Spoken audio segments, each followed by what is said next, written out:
Céline Dassonville, Luxury for Good. Hi everyone. I'm already in a battle for audience because I've got Paul Watson behind me, and that's a really tough competition. I'm presenting Luxury for Good, which is a 7 documentary impact series that is questioning the possibility of having a luxury that will reconciliate its impact in terms of social impact and in terms of environmental impact. The reason why I'm presenting this subject is that I had the chance to work as a corporate social responsibility manager for one of the most famous jewelry brands. And there was 2 tensions that drove me into investigating this subject. They are exciting new solutions that enable to do a luxury that take a better care of the planet. And a better care of the people that are working in the production of luxury. And I think this is very important. Second thing, the reason why I decided to do this series of documentaries is that when I was working, pushing solutions that will drive a better impact, there was no questions by customers about the craft of the luxury product. In fashion, it's something that is becoming to evolve, but in luxury brands where we deal with diamonds, golds, there are very few questions. And if we look at the fashion industry and if we look at the change that are arising with leather or with new fabrics, there are new frontiers that can be pushed. For example, very few people are conscious that when we look at the textile, it's about 35% of the pollution within the oceans that is coming from the microfibers that are coming from the washing machine. And there is tremendous solution to produce clothes without this type of pollution induced. And when I was trying to take decision about what was a luxury for good or a luxury that could be sustainable, there was questions that were very difficult. Is it better to deal with recycled gold, but that might come from a first life that might not be very ethical? Or is it better to work with small mines that drive a real fair trade business? Is it better to choose to take synthetic diamonds because now you can lab-grown diamonds and they are exactly the same as the mine diamonds, that to try to have a true impact, socially speaking, when you take diamonds? And for any kind of the resources that the luxury nowadays use, there is an impact that can be improved, but that raises questions.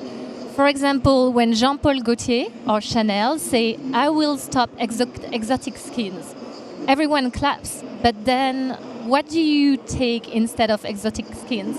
Do you take a leather that is traceable and that you make sure that animal welfare is respected? Or do you take just synthetics that will last less and that will induce maybe more pollutions? So I think that with the fashion pacts, with the innovation that are currently arising, the luxury is ready to embrace change. But they will not embrace change if there is no awareness of the knowledge of the consumer. And too many times you go to a high-end jewelry company and you've got a certificate and you think the certificate is saying that there is no children that have been working to extract the stone that you've got in your jewels, and you think that it stands for good environmental practice, but this is not the case.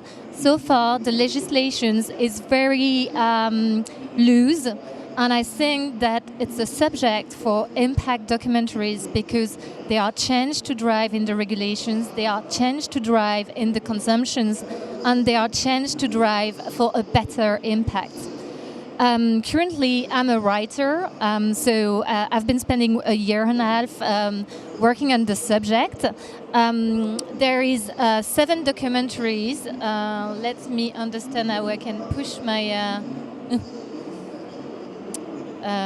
okay. So there is 7 subjects of the documentary that look at the raw material or the resources to enable the person to understand what is the current relationship and how this relationship can become better in terms of social impact and in terms of environmental impact. I'm going to show you the trailer because that's not, and I need to do it. Please, can you send the video?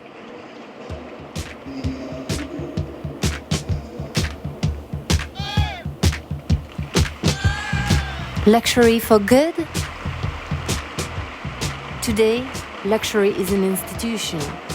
But in this time of evolution, can luxury offer something else than destruction, pollution, Oh my God. and exploitations? L'or, c'est la nouvelle coca. Behind the tradition and the culture of secrecy, could we have a true and authentic luxury?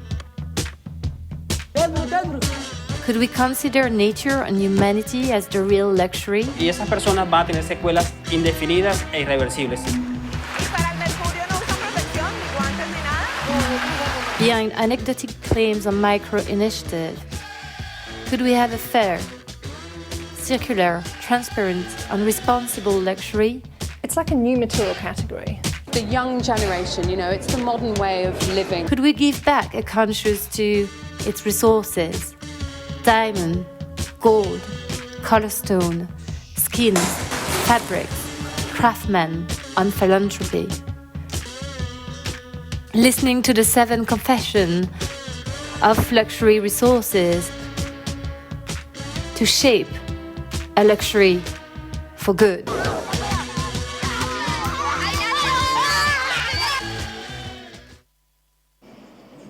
Okay, thank you.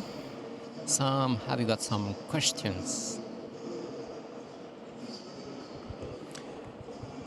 Thank you, Céline. Question for you. What are you trying to achieve in terms of impact with those movies? What do you want people to be changing in their way of approaching fashion and luxury? There are a couple of things that I'm looking for changing. First, I want to awake the consciousness of the consumer, which dream about luxury, but that never look the raw material or the resources as what it is. Because when we talk about gold, it's something that is coming from the ground to us, and that's mean that it's got, it might have negative impact that we might need to compensate or to think about. Second things that I would like to change is the industry in itself. So far, the regulation in the industry is progressing, but it's still limited in the way it's embedding within the regulations the indirect impact, both socially speaking and both environmentally speaking. So, for example, if we take the Responsible Jewelry Council, which is the one that deals with the jewelry, there is no environmental impact that are within it. And the idea is to use the people that have been always fighting for that, and I'm talking about the NGO that operates in this field, to push their voices, because they've been raising for quite a long time the necessity to both work, and this is Amnesty International or Global Rights Watch, better protections of social well-being in the condition, in the way we extract the materials, and then in the way we protect the ecosystem, because when you are having a mine or when you are dyeing some clothes, then you induce pollutions. So regulation is very important. That's the second point. And then the third point is that I think luxury brands are getting conscious that in a time where more and more frugality it's becoming the new way of respecting the planet. They need to change their values, and they need some drive to do it, because if there is no consumer, if there is no push for that, then there is no real incentive for them to change. And they need to be pushed for good. And the latest thing is that I think this industry has got the biggest margin to give back to the planet, to the ecosystem. And if we look at the latest decision of carrying LVMH, we can see that they're trying to engage in fighting for climate change, fighting for preservation of biodiversity. And I think that tomorrow, if a luxury has to be sustainable, it needs to be its new craft to be sustainable, to embed that within it. Thank you very much for your presentation. I have a question. do you think that all kind of customers who are buying these luxury clothes are able to evolve? Because maybe there is different culture, and maybe you are speaking about young customer or not too old, but what about people from countries who are not interested as we are in this kind of problematics? That's a really good question, because when we look at luxury, we need to think as well who are the most significant people that are buying these luxury goods. And sometimes it might not be people that have got real conscious of the need to protect the planet and the need to protect the humanity. So I don't think everyone is going to be convinced. But I think that there are a new generations that doesn't want to offer any bridal or engagement ring that might have been cautioning slavery or might have been cautioning biodestructions.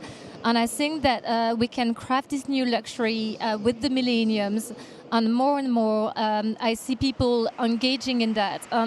What I think is really positive as well, it's that the trendsetters that have been the vitrine, the bow window of the luxury, such as Leonardo DiCaprio, Emma Watson, are taking a huge step into making change for the protection of the environment. And I think some of them are very interested by this documentary and are pushing for the luxury industry to remain a luxury, but not treating the nature and humanity as a non-luxury.